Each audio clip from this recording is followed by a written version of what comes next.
On arrive toujours au moins à 2 heures. Là. L'équipe nous demande d'arriver 2 heures avant la partie. Là. Ça, c'est pour que les gars ils se concentrent vraiment sur la partie. Parce que, tu sais, si on est à l'extérieur, le bébé peut pleurer. Tu sais, on est à la maison avec les enfants, puis on s'occupe des enfants. Pendant ce temps-là, on se concentre pas sur la partie. Donc, ils nous demandent d'arriver au moins 2 heures, puis mettre toute notre attention sur la partie. Alors, on arrive à l'aréna, on change.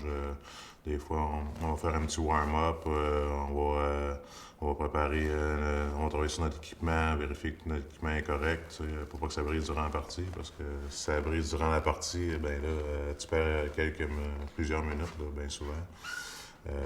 Si ton coach a besoin de toi sur la patinoire, ben là, t'es pas prêt. Vérifier les bâtons. Quand tu arrives à faire si on arrive à faire un lancer, puis le but ouvert, puis le bâton casse. Toutes ces choses-là, on essaie de travailler sur notre équipement. Après ça, ça va aller plus à un réchauffement. On va se réchauffer, là, personnellement. Tous les gars se réchauffent de leur propre manière. Nous, genre, par exemple, il y a beaucoup d'équipes qui font ça. Là, on jouait au soccer, là, on se kickait la balle, puis on se presque regardait le ballon dans les airs, là, puis on s'amusait à faire ça. Et puis ça, par la suite, il y a souvent des meetings là, avec les coachs, les équipes spéciales, le power play, le defense play, là, le penalty killing, comme on dit. Puis après ça, il y avait un meeting général là, de 5 contre 5. Là, ils nous parlent des tendances de l'autre équipe et puis qu'est-ce que nous, il faut qu'on fasse pour battre ces tendances-là. Puis comment qu'il joue, puis comment que le goaler, le gardien, il joue, c'est où qu'il se fait scorer le plus de buts, c'est-tu en lançant, en pognant le rebound, ou en lançant en haut, en lançant sur la pad. Beaucoup de détails là, à savoir. Plus qu'il nous donnait de détails, plus qu'on pouvait se préparer pour la partie. C'est justement chaque joueur, c'est un gardien, il faut qu'il pense. Il y a vraiment beaucoup de jeux à penser là, avant d'embarquer sur la patinoire. Puis ça y prend beaucoup de concentration. Pour moi, je trouvais que ça me prenait beaucoup de concentration aussi parce qu'il fallait que je me prépare. Si jamais il fallait que je lâche les gants, et puis, il fallait que je me prépare à bien jouer si le coach décidait de me faire jouer. Puis, il fallait que je me prépare. Faut vraiment que je me prépare à bien jouer parce que il pouvait me faire jouer sur la quatrième ligne, sur la troisième, sur la deuxième, puis ça pouvait arriver une fois, il m'envoie sur la première ligne. Alors, il fallait toujours que je sois préparé à chaque éventualité parce que quand je joue contre des meilleurs joueurs, faut pas. C'est comme si tu n'avais pas le droit à l'erreur. Alors, c'est de ce côté-là. Moi, je voulais me préparer pour ça. Mais, puis, du côté, pour faire des bagarres, il fallait toujours que je pense c'est quel gars qu'il y a dans l'autre équipe, puis comment que lui, il se bat, puis qu'est-ce qu'il faut que je fasse pour le battre, puis qu'est-ce qu'il faut que je fasse attention pour pas me faire battre. C'était jamais certain, mais je me préparais. Moi, j'étais un petit peu différent. C'est que souvent, les joueurs, quand ils jouent contre une équipe, ils savent qu'il y a un bagarreur au bord, mais les autres, ils se préparent dans leur tête à faire une bagarre. Mais moi, dans ma tête, c'est toujours été de me préparer à jouer au hockey, faire des belles passes, faire forechecker, donner des bonnes mises en échec, intimider l'adversaire. Puis, si ça avait lieu, qu'il y aurait une bataille. Alors, souvent, que les joueurs contre qui que je jouais, il y avait des bagarreurs, des gars comme Scott Parker, qui jouait pour Colorado dans le temps.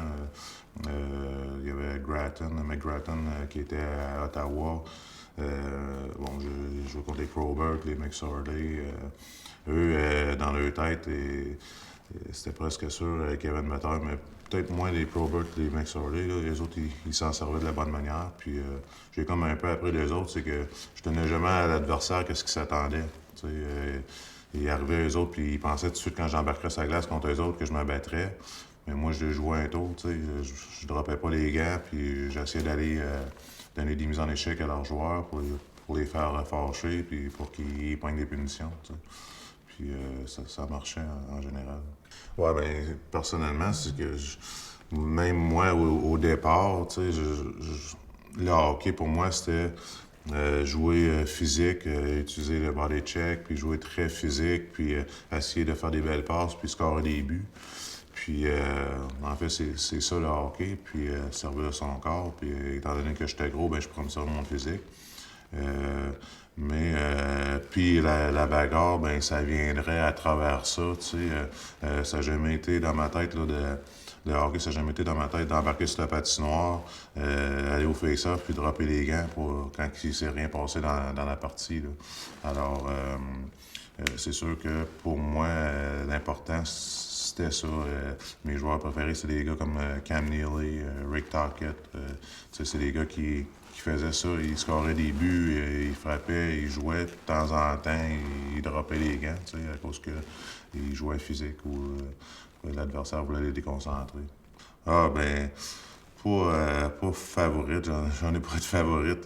C'est une bagarre, c'est une bagarre. Puis, mais on en a eu beaucoup. Moi, quand je me mettais, je trouvais que c'était nerve-wracking. C'était énervant parce que moi, dans ma tête, à chaque bagarre, je pouvais perdre. Je voulais gagner, mais il fallait que je fasse attention pour pas perdre. Puis l'important, c'était de gagner là-dedans, puis pour aller chercher son respect. Fait que c'est sûr que, quand tu as la peur de perdre, ben c'est plus nerve-wracking un peu, mais à un moment donné, tu atteins une confiance, puis tu te sens mieux dans ce rôle-là. Mais j'ai toujours fait dans cette éventualité-là où je voulais pas perdre un combat. Donc, c'est sûr que mon premier combat, je me souviendrai toujours contre Bob Probert. Tout le monde disait que c'était le plus tough, puis lui, tu pouvais pas le battre. Puis j'étais très, très, très nerveux là, ma première bagarre contre lui. Ouais, ben, c'est un petit peu ça, tu sais.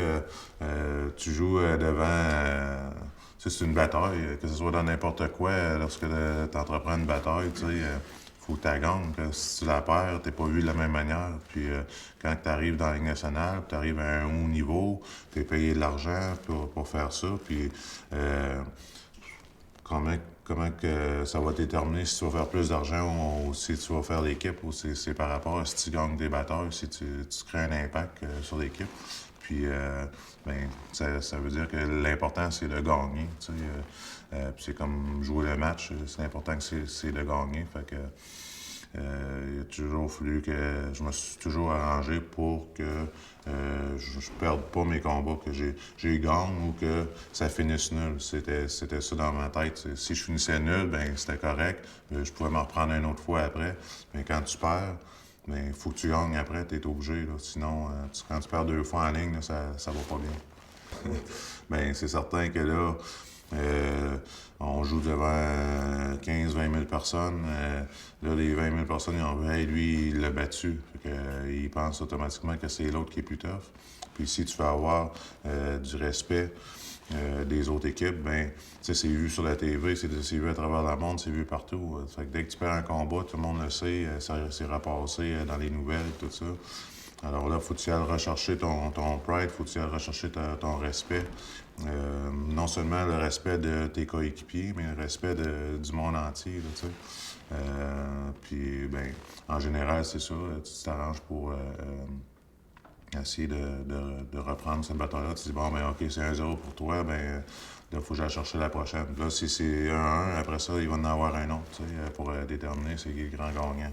Puis là, après ça, ben, si c'est toi qui se ramasse 2-1, ben là, l'autre, il va probablement revenir. Puis là, tu sais, on dirait qu'il faut toujours. C'est comme si on jouerait une game. Là, tu sais, des fois, on jouait des games dans la rue, puis il fallait qu'il y ait 2 points d'écart là, avant de dire que l'autre personne avait gagné. Tu sais, fait que, moi, dans ma tête, c'est ça de même. Puis en général, quand je battais un gars 2 fois en ligne, il revenait, ça prenait du temps avant qu'il revienne la 3e fois.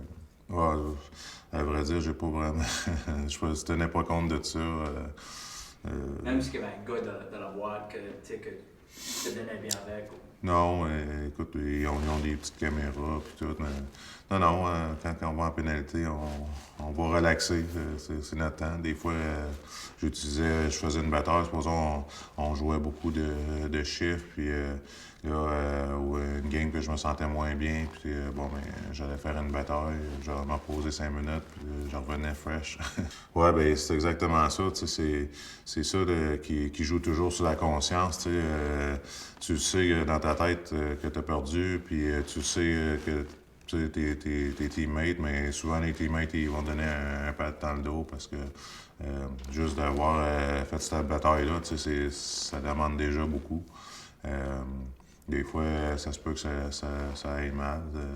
Ça se passe pas comme qu'on veut, puis on perd la bataille. Mais en général, ben, c'est un petit peu ça notre force de caractère qu'on a, c'est que faut que tu y ailles, tu prends tes coups, puis tu vas t'asseoir, puis tu attends ton prochain tour, puis tu essaies de faire mieux la prochaine fois. Difficile, tu sais. Ouais, ben, je pourrais dire que il y en avait beaucoup. Je veux dire, chaque gars que je me battais avec, je savais que ça allait être dur. Là, tu sais, quand c'était des top fighters, là, c'était tous des gros gars, puis c'était tous des grands gars. Puis je sous-estimais jamais personne. Puis c'est arrivé peut-être une fois que j'ai sous-estimé là, un gars, puis je m'avais fait knockoter cette fois-là. Mais en général, tu sais, comme je te dis, les Probert, les Mick Sorley, vers la fin, il y avait Georges Larac qui était là. Il y avait les Parker, Colorado. C'était tous des gros gars, des gars de 6 pieds 3, 6 pieds 4. Tu sais. Fait que c'est sûr que c'était pas facile à chaque soir si on fallait jeter les gants. Là. Moi, mon rituel, c'était toujours de. Bon, mais je préparais mes affaires dans mon équipement. Je passais mes pantalons à terre, je passais mes pads à côté, mes patins. Je faisais toutes mes choses. Puis après, je commençais à m'habiller. Puis, je m'habillais toujours le côté gauche avant le côté droit. Je vais toujours mettre le patin gauche avant le patin droit. Je vais mettre la patte gauche avant la patte droite. Mon bas gauche. Toujours le côté gauche. Quand je mets mes pantalons, c'est le seul temps quand je mets mes pantalons, je vais rentrer la jambe droite. Puis, tu sais, ça fait que je fais toujours la même chose, par exemple. C'est jamais différent. Puis, même chose, je mets le coude gauche, le coude droite. Après ça, les épaulettes, le casque. Je vais mettre mes mouthpieces. Puis je prends les bâtons, puis on embarque. Ouais, ben, quand on avait commencé, quand j'ai commencé, quand j'étais jeune, à l'âge de 9-10 ans, ben, il disait qu'il avait sorti des nouvelles des épaulettes qui s'appellent les Protection, je pense qu'il appelait. Puis il y avait 2-3 sortes là, de grosses épaulettes. Puis il y avait des pads dessus qui étaient ça d'épais. Alors quand on s'y mettait, on avait de l'air, j'avais de l'air de peser. Quand j'étais junior, j'en avais ma première année junior, je crois, puis j'avais l'air de peser 250 livres, mais j'en pesais 180. Fait que les gars, ils se mettaient ça pour avoir de l'air gros, mais moi, je trouvais que c'était encombrant, puis ça empêchait des mouvements. Puis petit à petit, j'ai essayé de trouver des plus petites épaulettes, puis à un moment donné, j'avais pogné les épaulettes à mon frère, que lui, il avait joué avant moi, là, pas dans le professionnel, mais il avait joué avant moi, puis il y avait des petites épaulettes, puis j'avais essayé ça, puis je trouvais tellement que ça allait bien. Je les sentais pas, tu sais, dans le fond, puis je trouvais que ça allait mieux, puis dans le fond, j'avais pas besoin de plus de protection que ça.